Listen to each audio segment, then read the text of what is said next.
एका गावात एका छोट्याशा घरात एक जोडपे राहत असतं.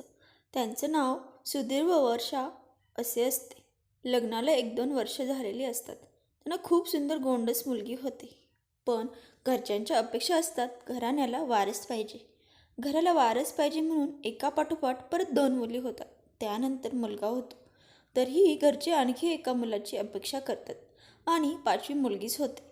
तरीही ते दोघे 5 मुली आहेत, कसं त्यांना वाढवायचं, कसं सांभाळायचं, शिक्षण कसं द्यायचं याचा कोणताच विचार करत रडत बसत नाहीत.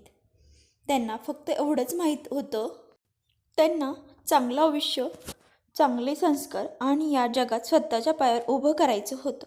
सुधीर व वर्षा आपले प्रयत्न सोडत नाहीत. दोघे पण दररोज भाजी विकून आपल्या 5 मुलांचे पोट भरत असत. दिवसरात्र एक करायचे. कधी कधी स्वतः उपाशी राहून मुलांसाठी पोटाला चिमटा लावून दिवसभर उन्हात भाजी विकायची. पण मुलांचे सगळे हट्ट पुरवायचे. मुले हळूहळू मोठी होत गेली. तसतसे त्यांचे खर्च वाढत गेले. दररोज दोघेजण भाजी विकायचे. पण जेवढे मुलांना वाढवण्यासाठी त्यांच्या शिक्षणासाठी पैसे पुरत नसत. हळूहळू खर्च वाढत गेला आणि मग त्यांनी नाईलाजास्तव पैसे व्याजाने घेतले आणि मुलांचे शिक्षण पूर्ण करत गेले.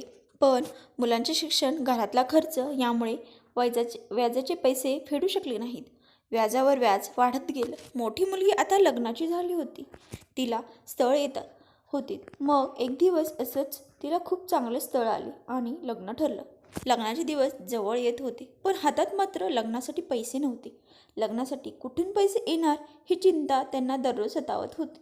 मग ते परत व्याजाने पैसे घेतात आणि लग्न करतात. त्यानंतर दुसरी मुलगीसुद्धा पाठोपाठ लग्नाची होते. तिचे शिक्षण पूर्ण झाल्यावर तिचेसुद्धा लग्न होते आणि ज्या महिन्यात दुसऱ्या मुलीचे लग्न झालेले असते त्याच दुसऱ्या महिन्यात तिसऱ्या मुलीचे सुद्धा लग्न होते. अशा प्रकारे तिघींची लग्ने होतात. पण ते दोघे व्याजाने बुडून जातात. काही वर्ष निघून जातात. मोठ्या मुलीला मुलगी असते. मुलाचे सुद्धा शिक्षण पूर्ण होते आणि त्याचे लग्न करून शिकलेली सून घरी येते. सुनेला सासू सासऱ्यांसोबत राहणे आवडत नाही म्हणून मुलगा शहरात बायकोला घेऊन निघून जातो.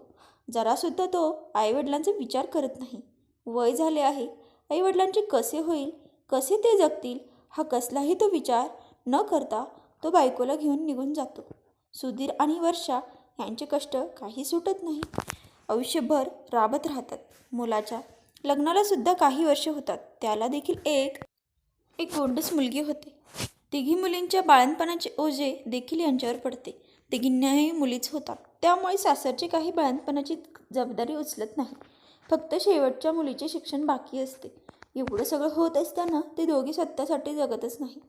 एकुलता एक मुलगा, पण तो सुद्धा कधी त्यांची जबाबदारी घेणे तर दूरच, विचारपूस करायला देखील तो येत नाही. कारण त्याच्या बायकोला सासरी येणे जाणे आवडत नसते. सगळे आयुष्य मुलांसाठी, त्यांच्या चांगल्या शिक्षणासाठी, स्वतःच्या पायावर उभे करण्यात घालवतात.